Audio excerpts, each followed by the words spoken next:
নমস্কাৰ, উত্তৰ নাৰ্চাৰীলৈ আপোনাক স্বাগতম। মোৰ হাতত আছে এটা প্লেণ্ট আৰু এই প্লেণ্টটো আপোনালোকে নিশ্চয় ধৰিব পাৰিছে। এইটো হৈছে জেট প্লেণ্ট।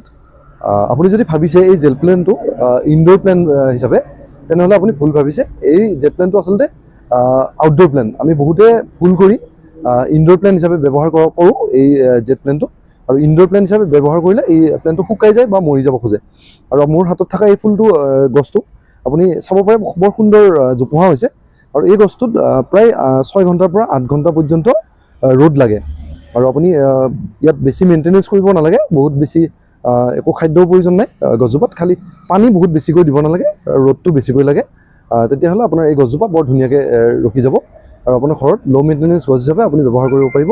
আৰু টাবত যদি দিব খোজে, তেনেহ'লে এই জেট প্লেণ্টটো আপোনাৰ কাৰণে অতি সুন্দৰ অপশ্যন হয়। আপোনালোকে ইউজ কৰি চাব পাৰে। কিন্তু ৰ'দ মেইন প্ৰধানকৈ আমি মনত ৰাখিব লাগিব যে ৰ'দটো এই গছবিধত বেছিকৈ লাগে। আৰু কম্প'ষ্ট হিচাপতো বহুত বেছি কম্প'ষ্ট নালাগে। নৰ্মেলি আমি ভাৰ্মি কম্প'ষ্ট, অকণমান চইলটো চেণ্ডি চইল হ'লে ভাল, মানে বালিচহীয়া মাটি হ'লে ভাল। পানী জমা হ'লে এই গছজোপা মৰি যোৱাৰ চান্সটো বেছি। আৰু পানীটো হেভি চইলি আমি পানী দিব নালাগে, একদম কম পানী দিব লাগে। যেতিয়া এবাৰ ভালকৈ শুকাই যায় তেতিয়াহ'লে পানী দিব লাগে। আৰু যদি কিবা বিশেষ সুধিব লগা থাকে এই জেট প্লেণ্টৰ বিষয়ে, আপোনালোকে আমাক সুধিব পাৰে। আৰু আমি নৰ্মেলি NPK অলপ স্প্ৰে কৰা যায় কেতিয়াবা মেডিচিন হিচাপত।